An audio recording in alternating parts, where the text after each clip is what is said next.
Parte 2. Enfermedades asociadas al bienestar económico. En Estados Unidos somos ricos y fallecemos debido a determinadas enfermedades vinculadas con nuestra situación económica acomodada.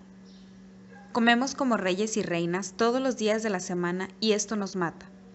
Es muy probable que conozcas a personas aquejadas de afecciones cardíacas, cáncer, derrame cerebral, Alzheimer, obesidad y diabetes. Y también es muy probable que tú mismo sufras o hayas sufrido una de estas dolencias o que algún miembro de tu familia lo haya padecido. Como ya hemos visto, estas enfermedades son relativamente desconocidas en culturas tradicionales que subsisten básicamente con dietas vegetarianas, como sucede en las regiones rurales de China. Pero en cuanto una cultura tradicional comienza a acumular riqueza y los individuos consumen cada vez más carne, productos lácteos y alimentos refinados, como por ejemplo galletas saladas, galletas dulces y refrescos, empiezan a contraer las enfermedades mencionadas. Siempre que doy una conferencia, comienzo mi presentación contándole a la audiencia mi historia personal, tal como lo he hecho en este libro. Invariablemente, al final de la conferencia, alguien me hace una pregunta sobre la relación de la dieta y una de estas dolencias típicas de sociedades con un buen desarrollo económico. Es muy posible que tú también tengas alguna pregunta sobre una enfermedad específica. Con toda seguridad estará asociada con la bonanza económica, porque en Estados Unidos fallecemos por causa de este tipo de dolencias. Te sorprenderá saber que la enfermedad que te interesa o te preocupa tiene mucho en común con otras que también están asociadas con la prosperidad, en especial en lo que se refiere a la nutrición. No existe una dieta especial para el cáncer y otra diferente, igualmente especial para los problemas cardíacos. Las evidencias que han reunido los investigadores de todo el mundo demuestran que la misma dieta que puede prevenir el cáncer también puede prevenir las cardiopatías, la obesidad, la diabetes, las cataratas, la degeneración macular, el Alzheimer, la disfunción cognitiva, la esclerosis múltiple, la osteoporosis y otras afecciones. Más aún, esta dieta puede beneficiar a todo el mundo independientemente de sus genes o de sus disposiciones personales. Todas estas dolencias y algunas otras se producen por el mismo motivo: una dieta excesivamente tóxica y poco saludable y un estilo de vida en el que imperan factores que favorecen la enfermedad y escasean los que promueven la salud. En otras palabras, la dieta occidental. Y por el contrario, existe una dieta que tiene la capacidad de contrarrestar todas estas afecciones, la vegetariana y de alimentos integrales. Los siguientes capítulos están organizados por enfermedad o por grupo de enfermedades. Cada uno de ellos contiene pruebas que demuestran la relación de los alimentos con cada enfermedad. A medida que avances en la lectura de cada capítulo, comprobarás que existe un argumento científico sólido, amplio y profundo en favor de la dieta vegetariana y de alimentos integrales. En mi opinión, el aspecto más convincente de este argumento es la congruencia de las pruebas para un grupo tan dispar de dolencias. Si una dieta vegetariana y de alimentos integrales ha demostrado ser beneficiosa para una amplia variedad de problemas de salud, ¿es posible que los seres humanos estén preparados para consumir cualquier otro tipo de dieta? Yo pienso que no, y creo que tú estarás de acuerdo conmigo. En Estados Unidos y en la mayoría de los demás países occidentales impera una gran confusión en lo que respecta a la dieta y la salud, y hemos pagado un precio muy alto por ello. Estamos enfermos, confundidos y con sobrepeso. Después de haber dejado los estudios de laboratorio para dedicarme a otras tareas, de haber elaborado el estudio de China y de haber encontrado la información que presentó en la parte 2, me sentí abrumado. Comprendí que algunas de nuestras convicciones más veneradas son erróneas y que la verdadera salud ha permanecido oculta. Pero lo más lamentable es que ha sido el público quien ha pagado el precio más alto, sin siquiera sospecharlo. En gran medida, este libro es mi intento por corregir esas equivocaciones. Como comprobarás, en los siguientes capítulos, desde las cardiopatías hasta el cáncer y desde la obesidad hasta la ceguera, existe un camino mejor para alcanzar la salud óptima. Capítulo 5. Corazones rotos. Apóyate una mano sobre el pecho para sentir cómo late tu corazón. Ahora pon la mano sobre la muñeca contraria para sentir el pulso. Ese pulso es la firma de tu ser. Tu corazón trabaja para ti todos los minutos del día, todos los días del año y todos los años de toda tu vida produciendo ese pulso. Si vives lo suficiente como para alcanzar el promedio estimado de vida, latirá aproximadamente 3.000 millones de veces.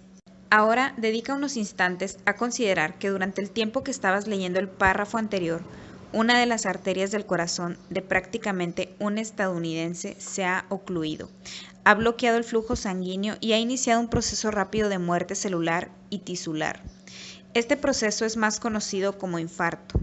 Cuando hayas terminado de leer esta página, 4 estadounidenses habrán sufrido un ataque al corazón y otros 4 habrán tenido un derrame cerebral o un fallo cardíaco.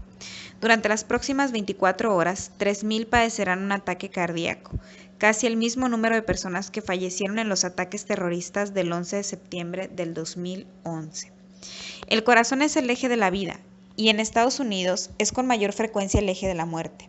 El mal funcionamiento de este órgano o del sistema circulatorio matará al 40% de los estadounidenses, un porcentaje mayor al que corresponde a las muertes por accidentes o por cualquier otra dolencia, incluido el cáncer. El ataque al corazón ha sido la primera causa de mortalidad en Estados Unidos durante casi 100 años. Esta enfermedad no conoce límites de sexo ni de raza, ya que afecta a todos por igual. Si preguntas a las mujeres si la dolencia que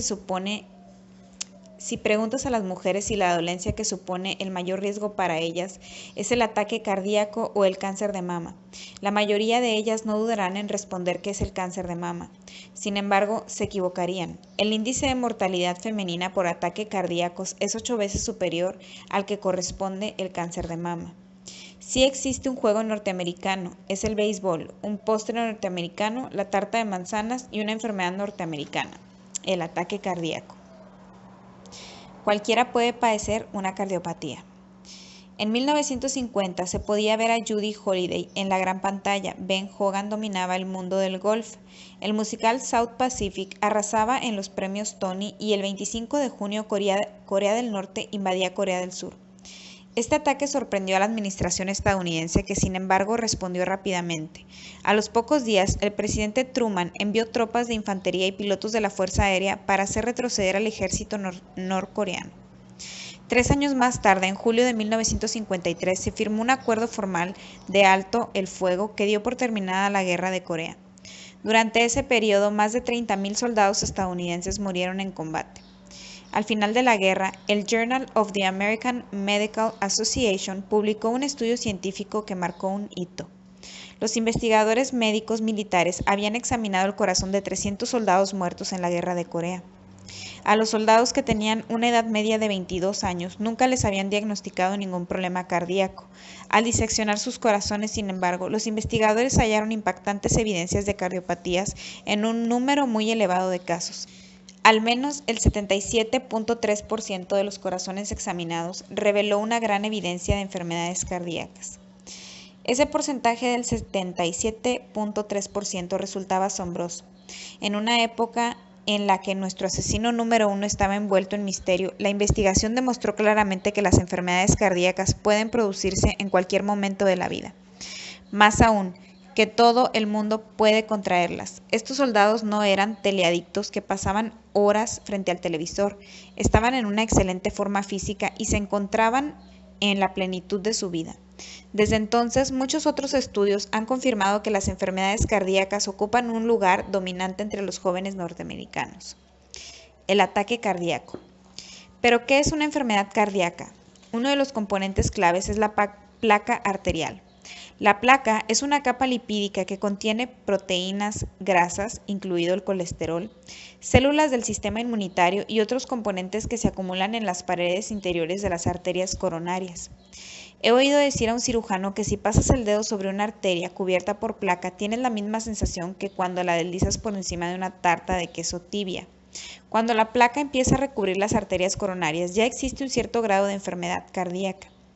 De todos los soldados a los que se les practicó la autopsia en Corea, 1 de cada 20 individuos tenía tanta placa acumulada que el 90% de al menos de una de las arterias estaba obstruida.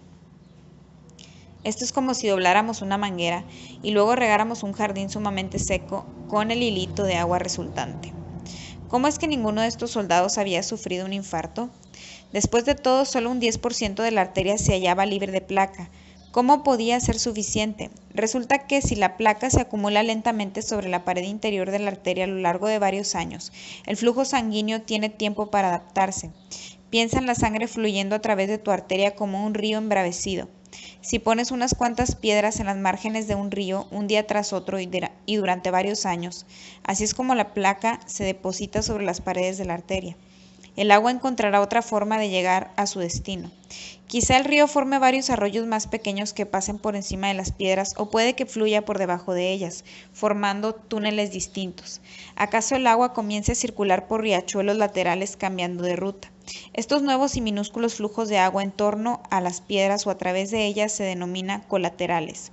Lo mismo sucede en el corazón. Si la placa se acumula durante un periodo de varios años, se producirá un desarrollo colateral suficiente como para que la sangre pueda seguir fluyendo a través del corazón. No obstante, una gran acumulación de placa puede restringir gravemente el flujo sanguíneo y producir un dolor debilitante o una angina de pecho. Sin embargo, no es frecuente que cuando la placa se acumula de esta forma cause un ataque al corazón. Entonces, ¿cuál es la causa de los infartos? Parece ser que las acumulaciones de placa menos graves, es decir, las que ocluyen menos del 50% de la arteria, son la causa más frecuente de los ataques cardíacos. Cada una de estas acumulaciones tiene una capa de células denominada cápsula, que separa el núcleo de la placa de sangre que fluye a través de la arteria. La cápsula de las placas peligrosas es delgada y débil, por lo cual el flujo sanguíneo puede erosionarla hasta provocar su ruptura. En este caso, el contenido del núcleo de la placa se mezcla con la sangre y ésta comienza a coagularse en torno al sitio donde la placa se ha roto. El trombo o coágulo crece y puede obstruir rápidamente toda la arteria. Cuando la arteria se ocluye durante un periodo breve de tiempo, existen pocas probabilidades de que el flujo de sangre colateral pueda desarrollarse. En este caso, el flujo sanguíneo que circula a partir del lugar donde se ha obstruido la arteria queda gravemente mermado y los músculos cardíacos no reciben el oxígeno que necesitan. En este punto, las células del músculo cardíaco comienzan a morir, los mecanismos del bombeo del corazón empiezan a fallar y la persona que sufre un infarto puede sentir un dolor opresivo en el pecho y un dolor agudo que desciende por un brazo y asciende hacia el cuello y la mandíbula. Para decirlo en pocas palabras, la víctima comienza a morir. Este es el proceso que se oculta tras 21.1 millones de infartos que tienen lugar en Estados Unidos cada año. Una de cada 3 personas que sufre un ataque cardíaco no logra sobrevivir. Sabemos ahora que una acumulación pequeña o mediana de la placa, es decir, la placa que bloquea menos del 50% de la arteria, es la más letal. Entonces, ¿cómo podemos predecir el momento en que se producirá un infarto? Por desgracia, la tecnología actual no nos permite hacerlo.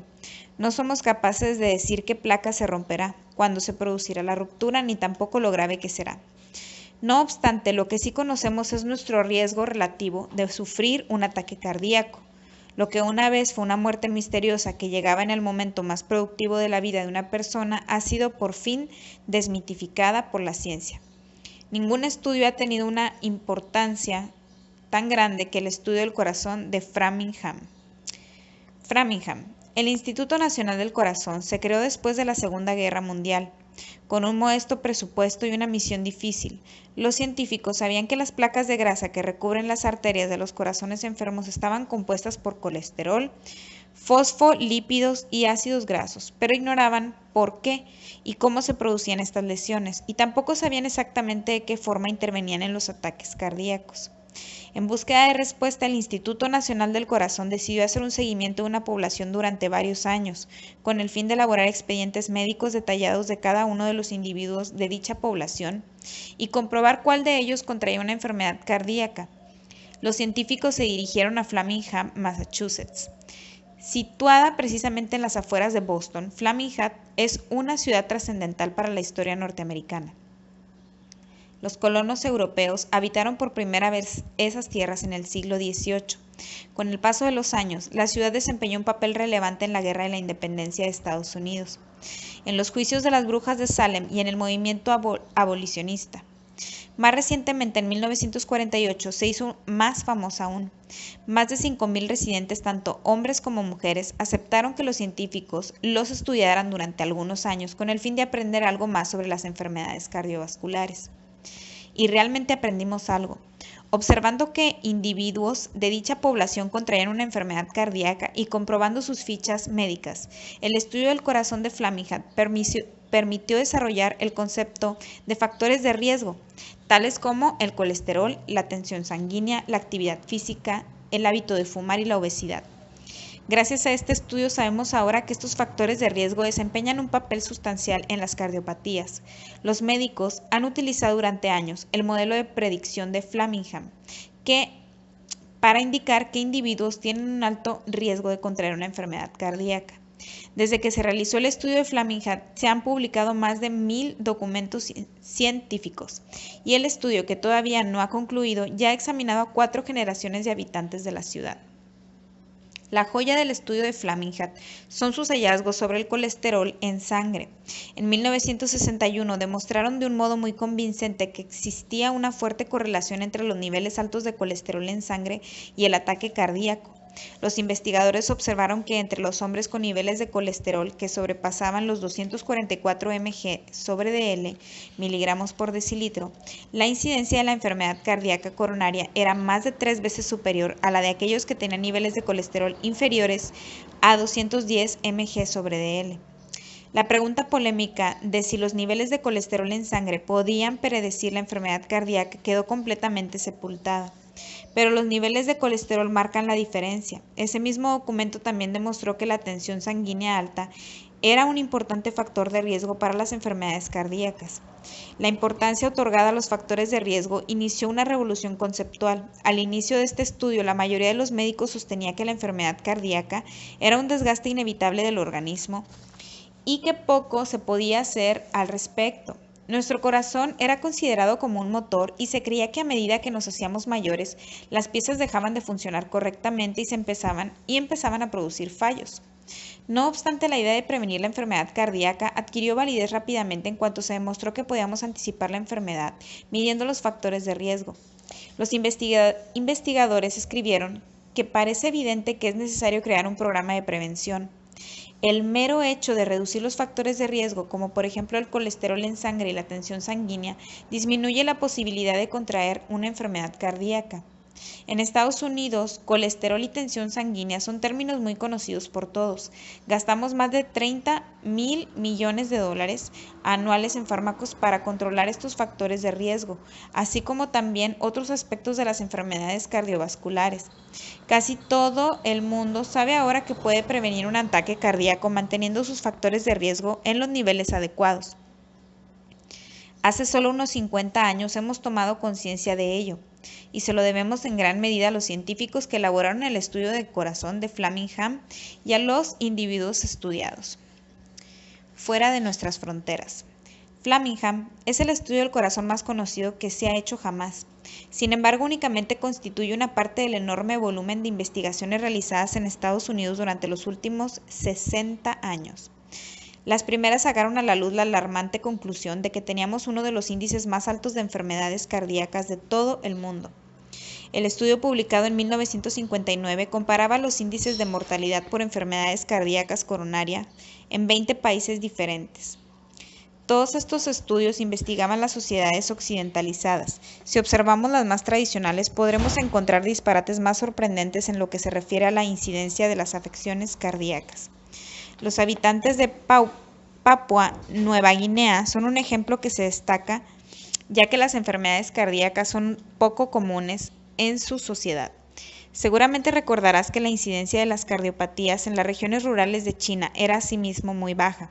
Por el contrario, el índice de mortalidad por causa de enfermedades cardíacas entre los hombres norteamericanos es casi 17 veces superior al que se observa entre los hombres chinos.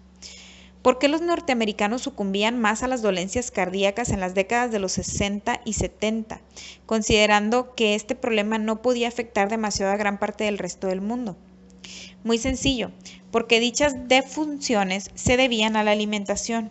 En las culturas con índices más bajos de enfermedades cardíacas se consumen menos grasas saturadas, menos proteínas animales y más cereales integrales, frutas y hortalizas.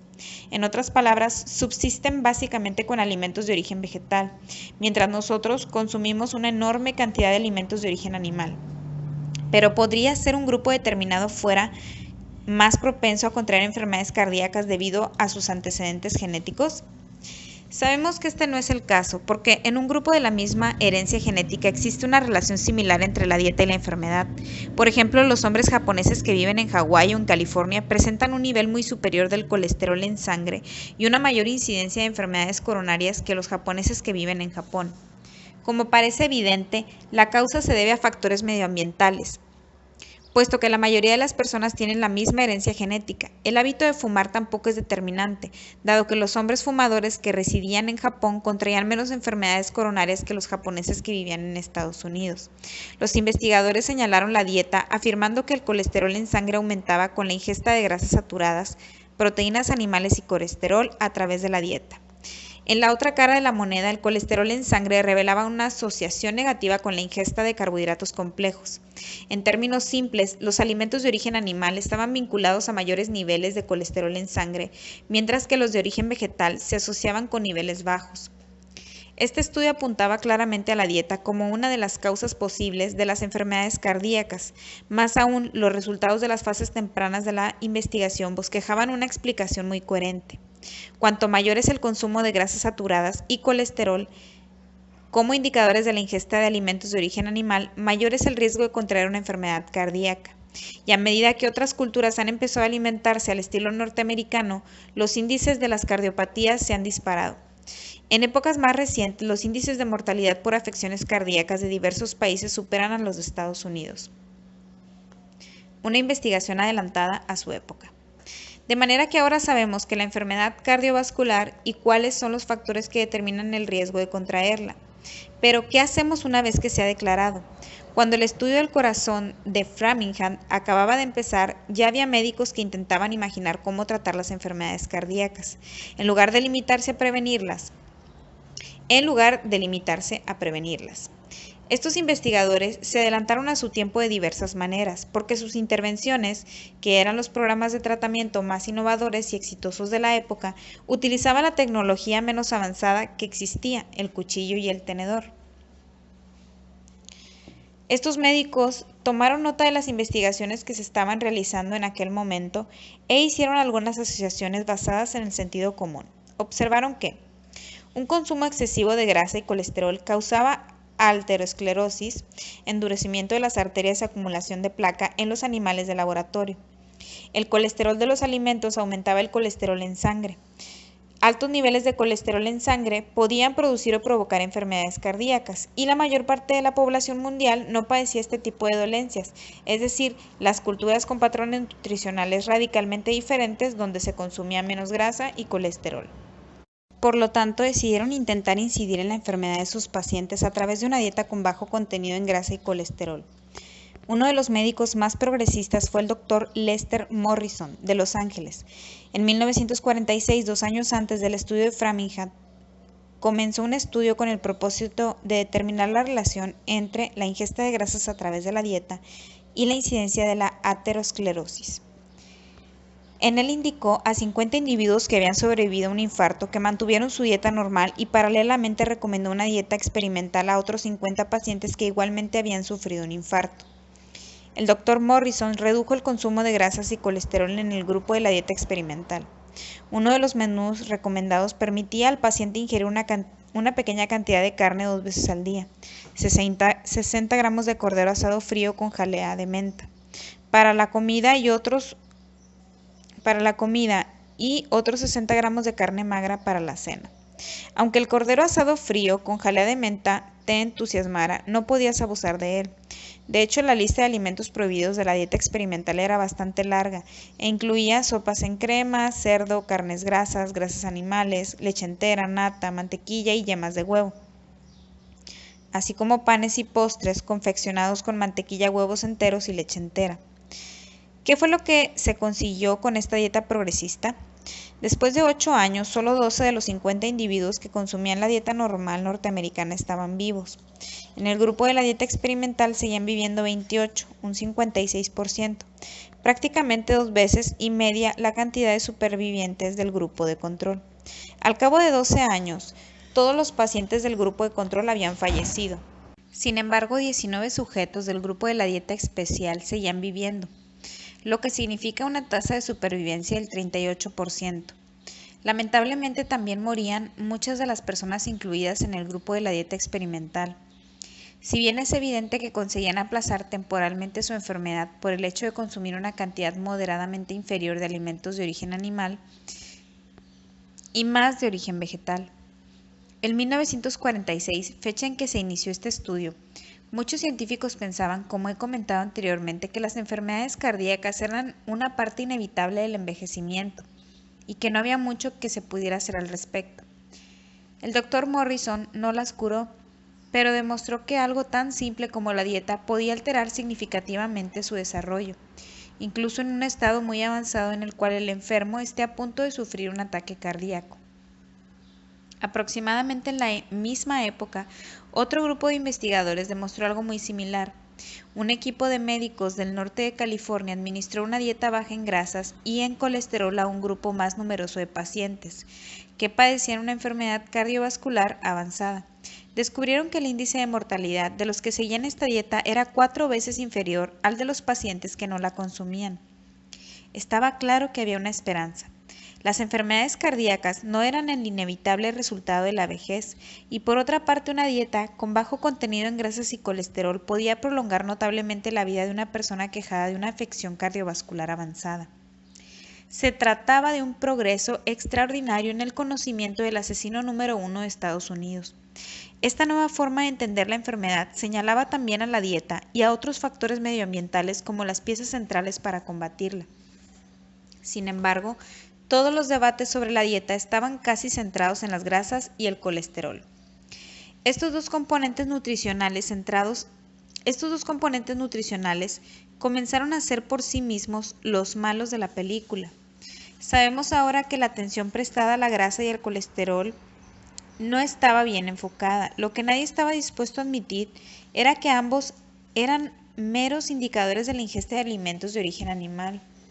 Por ejemplo, observamos que la relación que existe entre el consumo de proteínas animales y la mortalidad por enfermedades cardíacas en 20 países diferentes para el colectivo de hombres con edades comprendidas entre 55 y 59 años, que lo muestra el gráfico 5.3.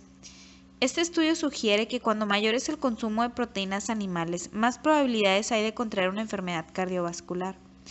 Por otra parte, docenas de estudios experimentales demuestran que alimentar a ratas, conejos y cerdos con proteínas animales, por ejemplo caseína, eleva drásticamente los niveles de colesterol, mientras que las proteínas vegetales, por ejemplo de soya, los reduce de forma notable.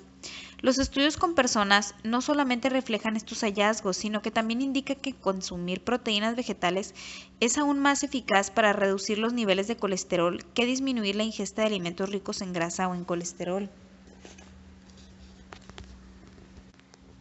Algunos de estos estudios sobre las proteínas animales se han realizado en los últimos 30 años. Otros, sin embargo, se publicaron hace más de 50, cuando el mundo de la salud empezaba a debatir la relación entre la dieta y las enfermedades cardíacas. Pero de alguna manera las proteínas animales han permanecido a la sombra, mientras que la grasa saturada y el colesterol han cosechado la mayor parte de las críticas. Estos tres nutrientes, grasa, proteína animal y colesterol, son característicos de los alimentos de origen animal en general. De modo que no parece perfectamente razonable preguntarse si la causa de las enfermedades cardíacas son los alimentos de origen animal y no solamente esos tres nutrientes aislados. Por ejemplo, no hubo nadie que se inclinara por prestar atención a los alimentos de origen animal en general. Esto hubiera sido motivo suficiente para un inmediato aislamiento profesional y para que el individuo en cuestión se expusiera al ridículo, por las razones que se plantean en la parte 4. Eran épocas polémicas en el mundo de la nutrición. Se estaba produciendo una revolución conceptual que disgustaba a un buen número de personas. El mero hecho de hablar de la dieta ya era excesivo para muchos científicos. Prevenir las afecciones cardíacas mediante la alimentación era una idea amenazadora, porque implicaba que la venerada dieta cárnica norteamericana era muy perniciosa para nuestra salud y estaba destruyendo nuestro corazón. Un científico del sistema se divirtió mucho burlándose de las personas que parecían no correr demasiados riesgos de enfermar del corazón. En 1960 escribió lo siguiente en clave de humor para mofarse de los hallazgos que eran muy recientes en aquella época. Descripción breve del hombre con menos probabilidades de contraer una enfermedad coronaria. Un empleado municipal afeminado o un embalsamador completamente falto de agilidad física y mental, sin motivación, ambición ni espíritu competitivo. Un hombre que nunca ha intentado cumplir un plazo previsto en el trabajo ni en ningún otro sitio. Una persona con poco apetito que subsiste a base de frutas y hortalizas rociadas con aceite de maíz o de ballena, que detesta el tabaco, que rechaza la radio, la televisión y los automóviles. Este sujeto tiene una cabellera abundante, es extremadamente delgado, muy poco atlético y a pesar de ejercitarse constantemente sus enclenques músculos. Es un individuo con un sueldo tan bajo como su tensión sanguínea, sus niveles de azúcar en sangre, su ácido úrico y su colesterol. Desde que se sometió a una castración profiláctica, este hombre sigue una terapia anticoagulante a largo plazo y un tratamiento a base de piridoxina y ácido nicotínico. El autor de este párrafo podría también haber dicho: solo los hombres reales padecen del corazón. Conviene destacar que a pesar de que el autor afirma que una dieta a base de frutas y hortalizas es insuficiente, no obstante sugiere que las personas que tienen menos probabilidades de contraer enfermedades cardíacas consumen este tipo de dieta. La desafortunada asociación del cáncer con la capacidad física, la masculinidad en general, la identidad sexual y el poder económico crea confusión y empaña la opinión que tenían los científicos oficiales en aquella época sobre los alimentos, independientemente de las evidencias sobre sus efectos para la salud. Esta perspectiva ha sido transmitida por los pioneros de la investigación de las proteínas, de los cuales hemos hablado en el capítulo 2. Esta persona debería haber conocido a un amigo mío, Chris Campbell. No tenemos ninguna relación familiar. Chris ha sido 2 veces campeón mundial de lucha libre de la División 1 de la NCAA, 3 veces campeón senior de Estados Unidos, 2 veces luchador olímpico y graduado en la Facultad de Derecho de la Universidad de Cornell. A los 37 años se convirtió en el estadounidense de mayor edad que ganó una medalla olímpica en lucha libre. Chris Campbell es vegetariano y tiene el perfil de un hombre con pocas probabilidades de contraer ninguna enfermedad cardíaca. Creo que estaría completamente en desacuerdo con la descripción mencionada. La batalla entre el sistema y los defensores de la dieta como medio de prevenir la enfermedad fue intensa. Recuerdo haber asistido a una conferencia en la Universidad de Cornell a finales de los años 50 en la cual un famoso investigador, Ansel Keys, comenzó a considerar la posibilidad de prevenir las afecciones cardíacas mediante la alimentación.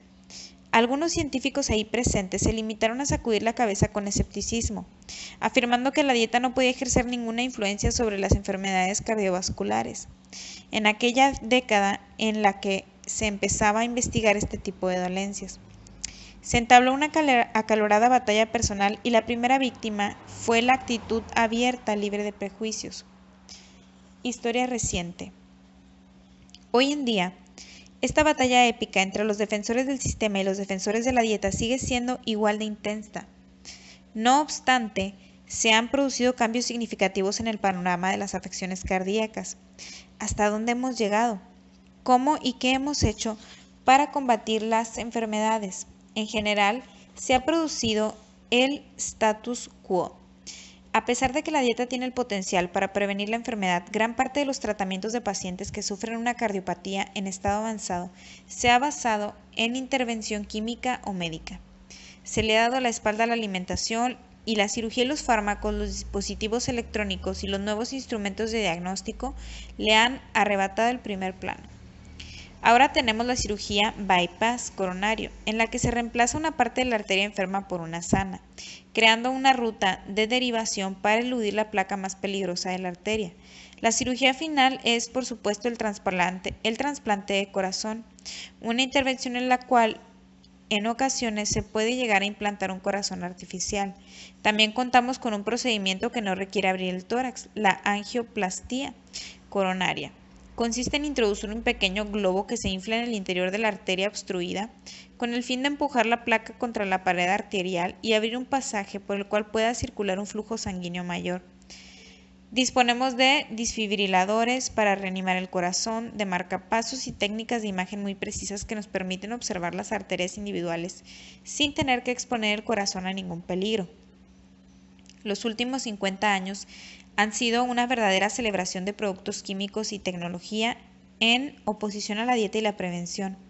Con el propósito de resumir la investigación inicial de las enfermedades cardíacas que fue ampliamente divulgada hace un tiempo, un médico destacó los avances mecánicos del siguiente modo.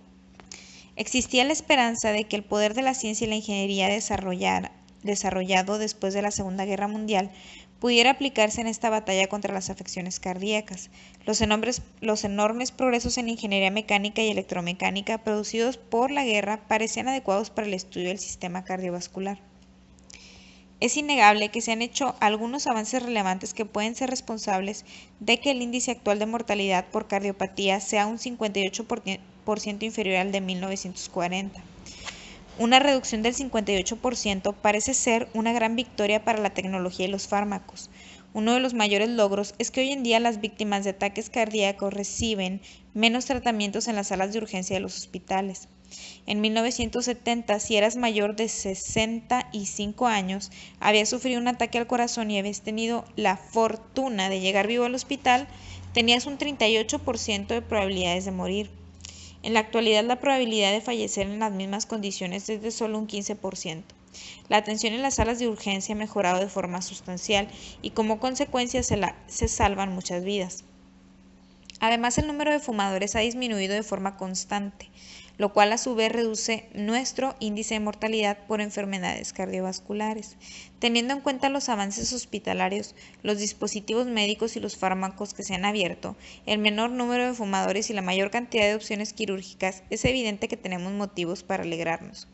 Al parecer hemos hecho progresos, ¿o no? Después de todo, las afecciones cardíacas siguen siendo la primera causa de mortalidad en Estados Unidos.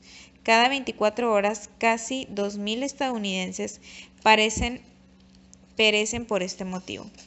A pesar de todos los avances, los corazones rotos matan todavía a un gran número de personas. De hecho, la tasa de incidencia, que es diferente del índice de mortalidad de las cardiopatías, sigue siendo prácticamente la misma que a principios de los años 70. En otras palabras, a pesar de que las enfermedades cardiovasculares ya no provocan tantas muertes, seguimos contrayéndolas con la misma frecuencia que en el pasado. Por lo que parece existe una ligera mejoría en lo que se refiere a posponer la muerte de los enfermos cardíacos, pero todavía no hemos hecho nada para frenar la velocidad a la que se enferma nuestro corazón. La cirugía, el salvador fantasma. Las intervenciones mecánicas que empleamos en Estados Unidos son mucho menos efectivas de lo que cree la mayoría de las personas. La cirugía de bypass se ha convertido en una operación muy popular.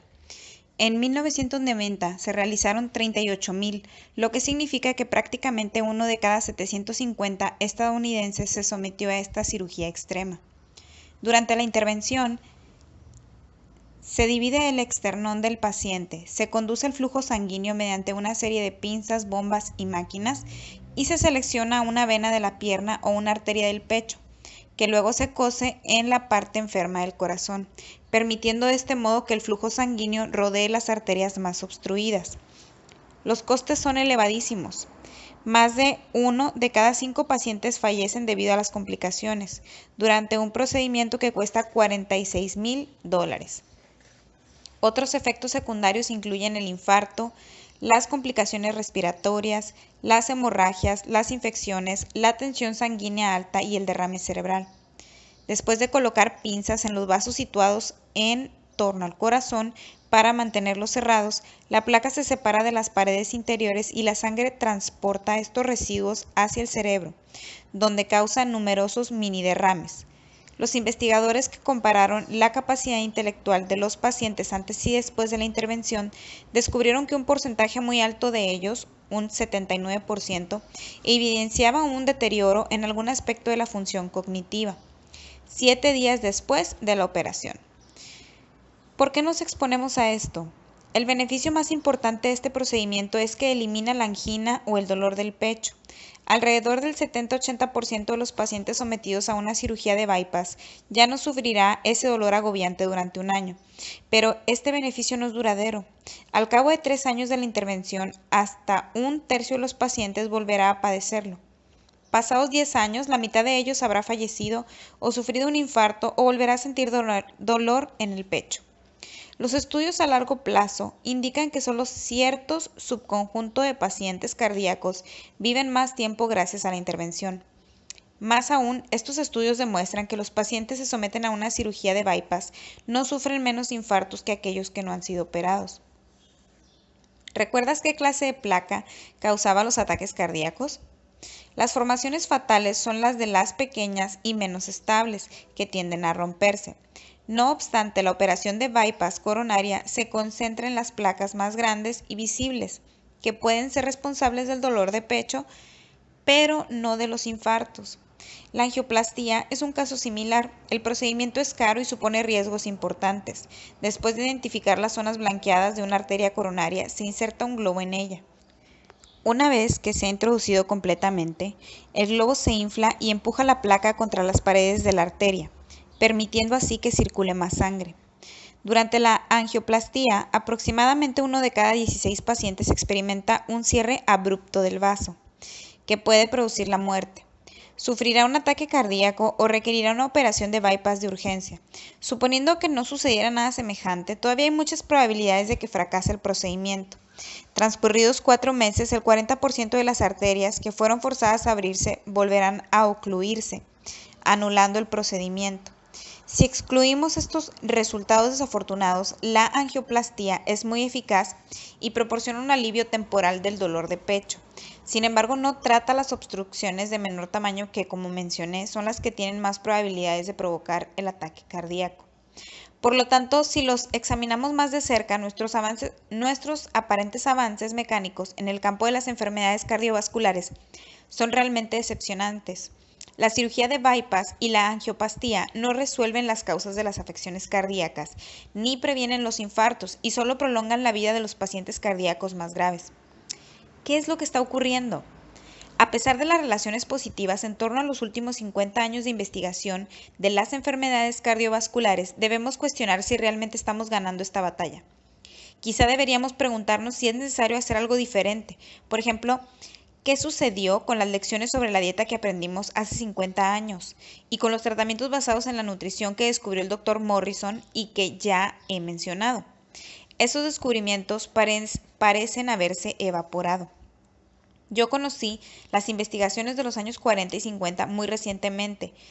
Estoy perplejo porque los profesionales a quienes escuchaba cuando era estudiante, a finales de los 50 y principios de los 60, negaban enérgicamente la existencia de esos trabajos, así como también la posibilidad de que alguna vez hubieran sido contemplados. Desde entonces, los hábitos alimentarios de los estadounidenses no han hecho más que empeorar. De acuerdo con el Departamento de Agricultura de Estados Unidos, consumimos cantidades significativamente mayores de carne y grasa añadida que hace 30 años. Es evidente que no estamos yendo en la dirección correcta. En cuanto a esta información, ha salido nuevamente a la luz a lo largo de las últimas 2 décadas, la lucha contra el status quo ha subido de tono otra vez. Una minoría de médicos excepcionales está demostrando que existe un modo mejor de combatir las enfermedades cardíacas. Su éxito es revolucionario porque emplean el más simple de todos los tratamientos, la alimentación.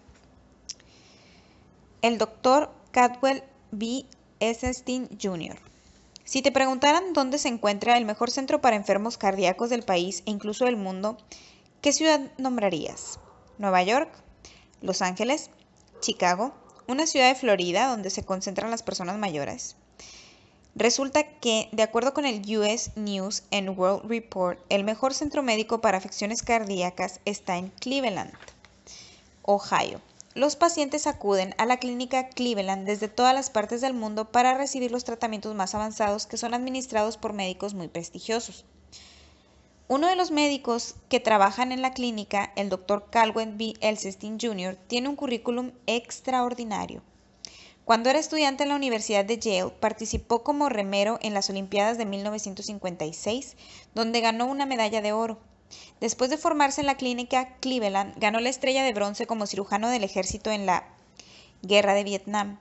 Más tarde se convirtió en un médico exitoso y trabajó en una de las mejores instituciones médicas del mundo, la Clínica Cleveland, donde llegó a ocupar el cargo de presidente de la plantilla, miembro del Consejo Superior, presidente del equipo de trabajo para el cáncer de mama y máximo responsable de la sección de cirugía tiroides y paratiroides.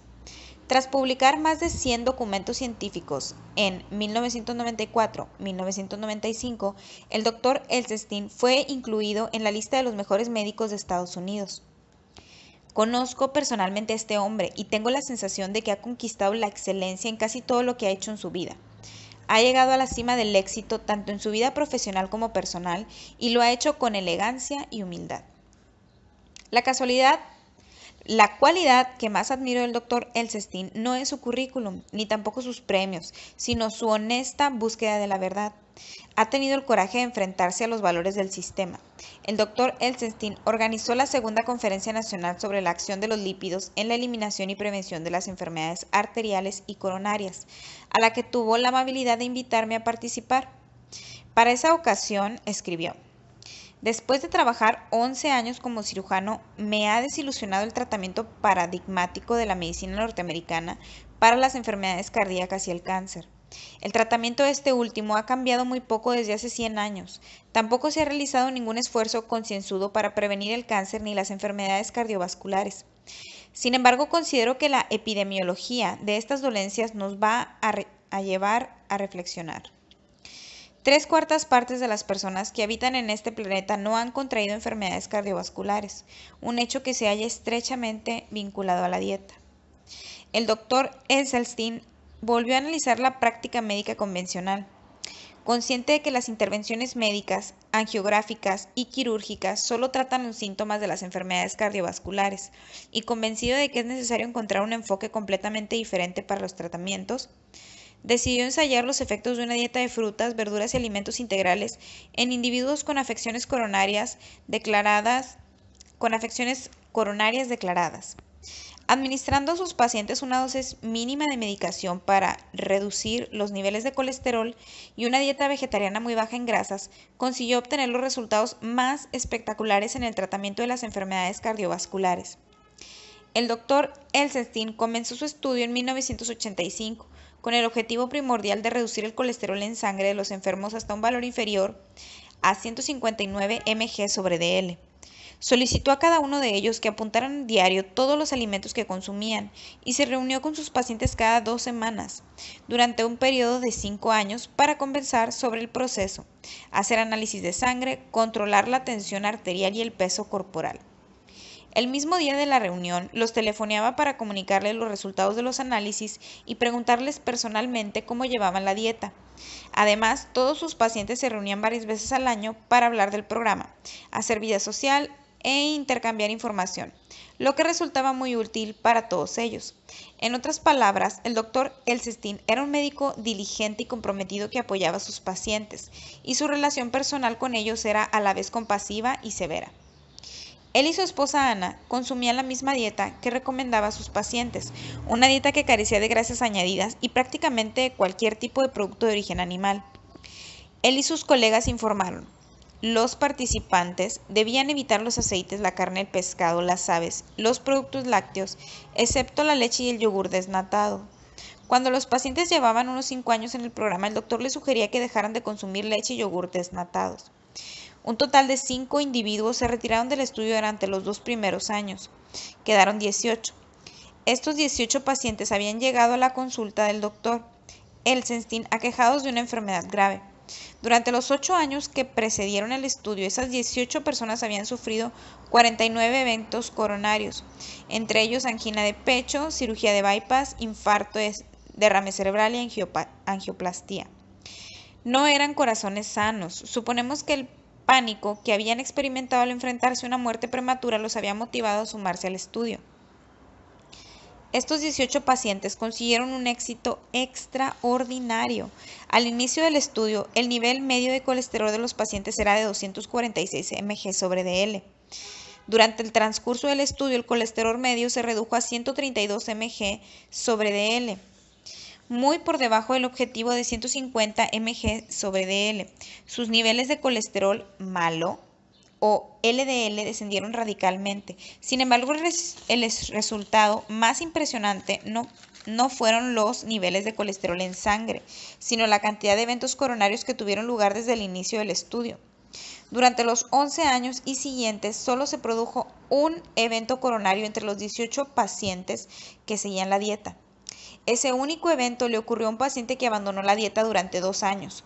Después de cambiar su alimentación, experimentó dolor de pecho, angina, y decidió retomar la saludable dieta vegetariana. De esa manera consiguió eliminar su angina y desde entonces no experimentó ningún otro síntoma. El éxito del tratamiento no solo consistió en detener el avance de la enfermedad, sino también en la remisión de los síntomas. El 70% de los enfermos se habían sometido a una intervención para abrir sus arterias obstruidas. De los pacientes, 11 habían aceptado someterse a una angiografía, un procedimiento mediante el cual se puede tomar radiografías de arterias específicas del corazón. Durante los primeros 5 años de estudio se consiguió reducir el bloqueo de las arterias de estos 11 individuos, un 7% como media. Esto puede parecer un cambio insignificante, pero se debe tener en cuenta que el volumen de sangre en circulación es al menos un 30% superior cuando el diámetro de la arteria aumenta un 7%. Y lo que es más importante, esta es la diferencia entre la presencia, debido a la angina, y la ausencia del dolor, en realidad entre la vida y la muerte. Los autores del informe de 5 años de duración destacaron: este es el estudio más largo que se ha realizado hasta la fecha sobre un tratamiento basado en una dieta con un contenido mínimo de grasas y la administración de fármacos para reducir el colesterol. Nuestro hallazgo de una reducción media de la estenosis arterial, obstrucción, del 70% es un valor superior a todos los valores presentados en los informes de investigaciones anteriores.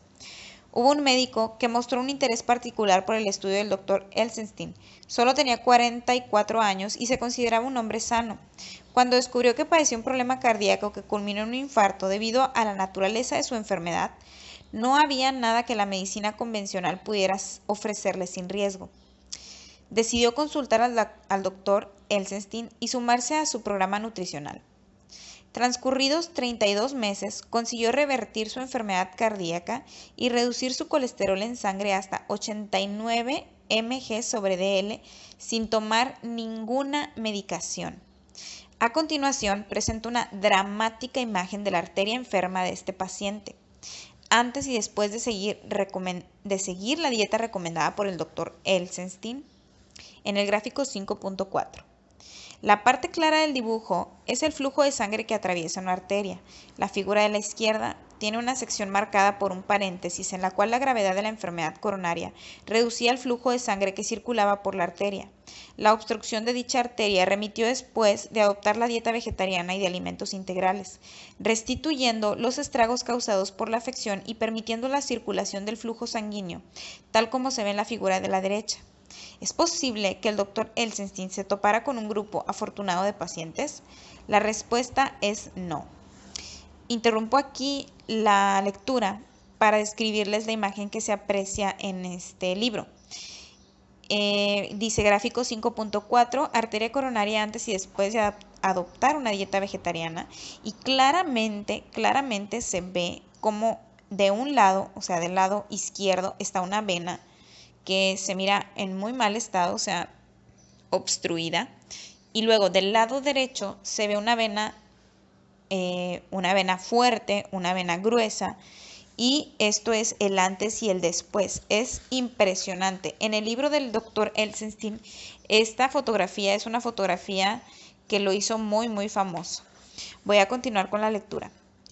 Los pacientes con una enfermedad cardiovascular grave no se curan de forma espontánea. Otro modo de comprobar la probabilidad de este nivel de éxito es saber qué sucedió con los que abandonaron el programa y volvieron a los tratamientos habituales. A partir de 1995, estas 5 personas sufrieron alrededor de 10 nuevos eventos coronarios. Entre tanto, en 2003, después de participar en el estudio durante 17 años, todos los pacientes que siguieron la dieta seguían vivos y estaban a punto de cumplir los 70 y 80 años, a excepción uno de ellos. ¿Puede una persona en su santo juicio cuestionar estos hallazgos? Parece imposible, ¿verdad? Si tienes que recordar algo de este capítulo, que sea la puntuación de 49 a 0. 49 eventos coronarios previos a la dieta a base de frutas, verduras y alimentos integrales y 0 para los pacientes que siguieron esta dieta. El doctor Elsenstein ha conseguido lo que ha intentado hacer la gran ciencia sin éxito. Durante más de 55 años, vencer las enfermedades cardíacas. El doctor Dean Ornish. Durante los últimos 15 años, otro gigante de este campo, el doctor Dean Ornish, ha ocupado un lugar esencial al conseguir que la dieta tenga cabida en el pensamiento de los médicos. Graduado de la Facultad de Medicina de Harvard, ha ocupado un lugar prominente en los medios más populares. Ha conseguido que varias aseguradoras médicas ofrezcan cobertura a su programa de tratamiento para las enfermedades cardiovasculares y ha escrito varios bestsellers. Si has oído hablar de la relación entre la dieta y la enfermedad cardiovascular, es muy probable que se deba a su trabajo. Su investigación más conocida es el ensayo sobre el corazón y estudio de la vida, Lifestyle Heart Trial, en el cual trató a 28 enfermos cardíacos exclusivamente a través de los cambios en su estilo de vida. Sometió a sus pacientes a un programa de tratamiento experimental y a otros 20 a un programa de tratamiento convencional. Hizo un cuidadoso seguimiento de ambos grupos y midió diversos indicadores de salud, entre ellos las oclusiones arteriales, los niveles de colesterol y el peso corporal. El plan de tratamiento del Dr. Ornish era muy diferente a los procedimientos habituales de la medicina moderna de alta tecnología. En la primera semana de tratamiento reunió a 28 pacientes en un hotel y les informó de lo que debían hacer para asumir el control de su salud. Les pidió que llevaran una dieta vegetariana con bajo contenido en grasas durante al menos un año. Solo alrededor de un 10% de las calorías debían proceder de las grasas. Podían consumir cualquier alimento que les apeteciera, siempre que estuviera en la lista de los autorizados. Dicha lista incluía frutas, hortalizas y cereales. Los investigadores destacaron que no se permitía consumir productos de origen animal excepto clara de huevo y una taza de leche y yogur desnatados al día. Además de seguir la dieta, el grupo debía practicar diversos métodos para controlar el estrés, como por ejemplo meditación, ejercicios respiratorios y ejercicios de relajación durante al menos 1 hora al día. También les pidió que practicaran alguna actividad física 3 horas semanales, seleccionando las que fueran idóneas para la gravedad de la enfermedad. Con el propósito de ayudar a los pacientes a introducir estos cambios en su estilo de vida, propuso una reunión grupal de 4 horas de duración 2 veces a la semana, con el propósito de que se brindasen apoyo mutuo. El Dr. Ornish y su grupo de investigación no utilizaron fármacos, tampoco recurrieron a la cirugía ni a la tecnología para tratar a estos pacientes. Los pacientes experimentales aceptaron de buen agrado todas las recomendaciones de los investigadores y fueron recompensados con una mayor salud y vitalidad. Como media, su colesterol total disminuyó de 227 mg/dl a 172 mg/dl y su colesterol malo o LDL se redujo a 152 mg/dl a 95 mg/dl. Al cabo de un año, la frecuencia, duración y gravedad de su dolor de pecho se había reducido drásticamente. Más aún, quedaba claro que cuanto más se señalan los cambios de su estilo de vida, más sano estaba su corazón.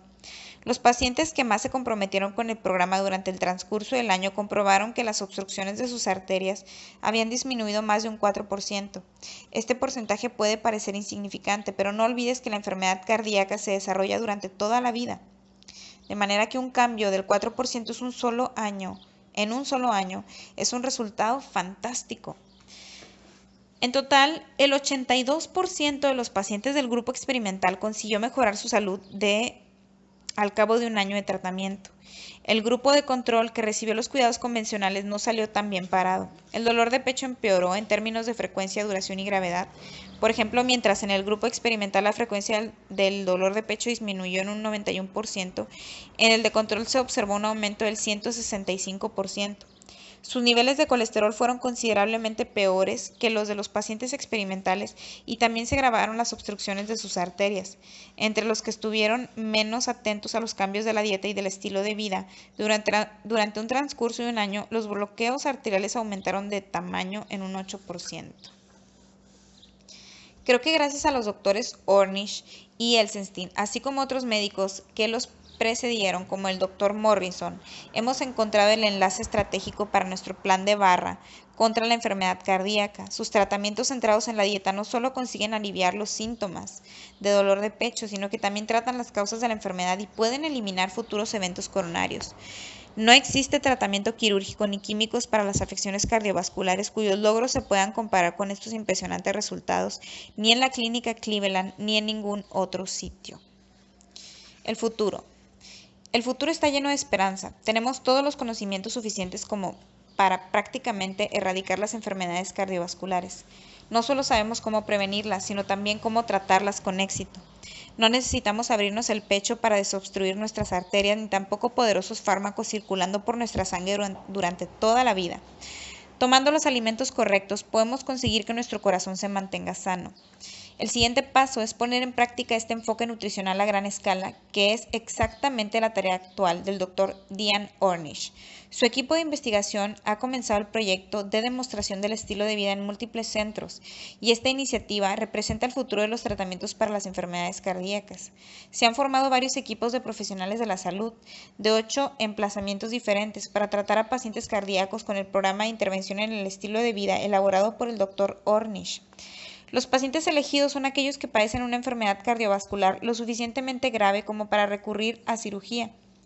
Esos pacientes pueden enrolarse en un programa de 1 año de duración para modificar el estilo de vida en lugar de someterse a una intervención.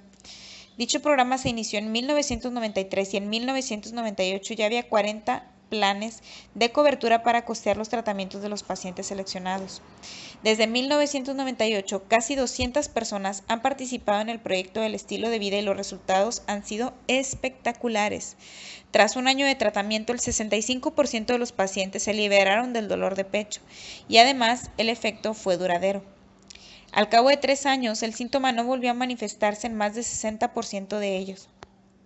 Los beneficios para la salud están igualados con los beneficios económicos. Cada año se realizan más de 1 millón de intervenciones cardíacas.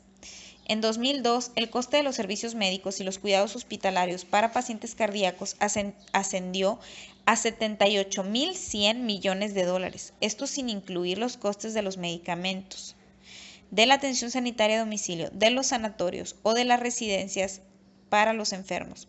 Solo el procedimiento de la angioplastía cuesta $31.000 y una cirugía de bypass asciende a $46.000. Enmarcado constante, un programa de intervención del proyecto del estilo de vida de 1 año de duración únicamente supone unos $7.000. Si comparamos los pacientes que participaron en el programa con aquellos que se inclinaron por la solución tradicional de la cirugía, podemos concluir que el Dr. Ornish y sus colegas han demostrado que el programa que han puesto en marcha puede recortar los costes en un promedio de $30.000 por paciente. No obstante, queda todavía mucho trabajo por realizar. El sistema de atención sanitaria está estructurado para obtener beneficios de las intervenciones químicas y quirúrgicas. La dieta se mantiene aún al margen de los medicamentos y la cirugía. Un argumento frecuente de los detractores del tratamiento a través de la alimentación es que los pacientes no van a ser capaces de afrontar unos cambios tan radicales. Un galeno asegura que los pacientes del Dr. Elsenstein modificaban sus hábitos alimentarios simplemente debido a la entusiasta convicción de su médico. Además de ser errónea e insultante para los pacientes, esta crítica también se transforma en una profecía que se hace realidad. Si los médicos no confían en que sus pacientes sean capaces de cambiar su dieta, no hablarán de ella o lo harán de forma brusca y desdeñosa. No hay mayor falta de respeto de un médico hacia sus pacientes que retener una información que tiene el potencial de salvar su vida, dando por sentado que no desean modificar su estilo de vida. Algunas instituciones bien intencionadas tampoco están exentas de una estrechez de mira similar. La Asociación Médica del Corazón recomienda una dieta que favorece la moderación en lugar de la verdad científica, al igual que el Programa de Educación Nacional sobre el Colesterol. Estas organizaciones hablan de dietas moderadas con cambios triviales como si fueran el objetivo para un estilo de vida sano. Si tienes un riesgo alto de contraer una enfermedad cardíaca o si ya lo padeces, te recomiendan una dieta en la que el 30% de las calorías totales procede de las grasas, el 7% de las calorías totales corresponde a grasas saturadas y que contiene menos de 200 mg sobre día de colesterol ingerido a través de los alimentos. De acuerdo con estas instituciones, deberíamos mantener nuestro nivel total de colesterol en sangre por debajo del nivel conveniente de 200 mg sobre dl. Estas venerables organizaciones no están ofreciendo al público norteamericano la información científica más actualizada. Nos dicen que es conveniente un nivel total de colesterol en sangre de 200 mg sobre dl, cuando sabemos que los que sufren el 35% de los infartos son aquellos niveles de colesterol que oscilan entre 150 y 200 mg sobre dl. Un nivel de colesterol realmente seguro es inferior a 150 mg sobre dl. También sabemos que la remisión más espectacular de una enfermedad cardíaca se produjo cuando las grasas se redujeron aproximadamente un 10% de la ingesta total de calorías. Los estudios han demostrado con claridad que se observa una progresión de la enfermedad cardiovascular en muchos pacientes que siguen las dietas oficiales, que son más moderadas. Las víctimas inocentes son los que se preocupan por su salud y que siguiendo estas recomendaciones mantienen su colesterol total en niveles aproximados a 180-190 mg sobre dl. Estas personas solo serán recompensadas con un infarto que las conducirá a la muerte prematura. Y para empeorar las cosas, el Programa de Educación Nacional para el Colesterol afirma peligrosamente: en términos económicos, los cambios en el estilo de vida constituyen el medio más efectivo para reducir el riesgo de enfermedad cardíaca coronaria. A pesar de ello, para conseguir los máximos beneficios, muchas personas necesitarán recurrir a una medicación específica para reducir el colesterol LDL. No cabe duda de que la salud estadounidense está fracasando. Las recomendaciones dietéticas para los corazones más enfermos ofrecidas por instituciones supuestamente prestigiosas son gravemente atenuadas con la advertencia de que, en cualquier caso, probablemente nos veamos obligados a tomar fármacos durante toda la vida. Nuestras organizaciones más importantes temen que nadie las escuche si promueven cambios un poco menos moderados. Pero las dietas recomendadas por el sistema oficial no son ni por asomo tan saludables como las que proponen los doctores Elsenstein y Ornish. El hecho es que un nivel de colesterol en sangre de 200 mg/dl no es sano, que una dieta con un 30% de grasa no es una dieta de bajo contenido en grasas y que tomar alimentos que contengan colesterol por encima de los 0 mg no es saludable. En lo que respecta a las enfermedades cardiovasculares, nuestras instituciones dedicadas a la salud están confundiendo intencionalmente a la población, y todo en nombre de la moderación. Independientemente de que los médicos, los científicos, los responsables de las políticas gubernamentales confíen o no en que la población puede cambiar, las personas deben saber que una dieta basada en frutas, verduras y alimentos integrales con diferencia la más sana. El doctor Elsenstein y sus colegas científicos redactaron un relevante documento en relación con el ensayo sobre el corazón y el estilo de vida, que marcó un hito, y describieron su trabajo del siguiente modo: el objetivo de nuestro estudio era determinar la verdad y no lo que era factible. Ahora conocemos la verdad. Una dieta vegetariana y de alimentos integrales que pueden prevenir y tratar la enfermedad cardíaca y, en consecuencia, salvar la vida de cientos de miles de norteamericanos al año.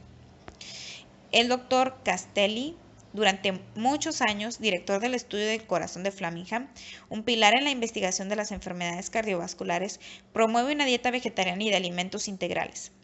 El doctor Elsenstein, artífice de la remisión más significativa de una dolencia cardíaca en toda la historia de la medicina, propone una dieta vegetariana y de alimentos integrales. El doctor Ornish, que ha sido pionero en la remisión de enfermedades cardíacas sin recurrir a los fármacos ni a la cirugía, lo que ha significado un beneficio económico enorme para los pacientes y las aseguradoras, propone una dieta vegetariana de alimentos integrales. Es esta una época de gran esperanza e importantes desafíos, una época en la cual la persona puede controlar su salud. Uno de los médicos más eminentes y humanitarios que he conocido lo expresó de forma insuperable. La conciencia colectiva y la voluntad de nuestra profesión están siendo sometidas a prueba como jamás había sucedido. Ahora es el momento de reunir el coraje necesario para acometer una tarea legendaria. Dr. Caldwell B. Elsenstein, Jr. En el siguiente capítulo estaremos viendo el capítulo 6, que habla sobre la obesidad. Nos vemos en la siguiente lectura.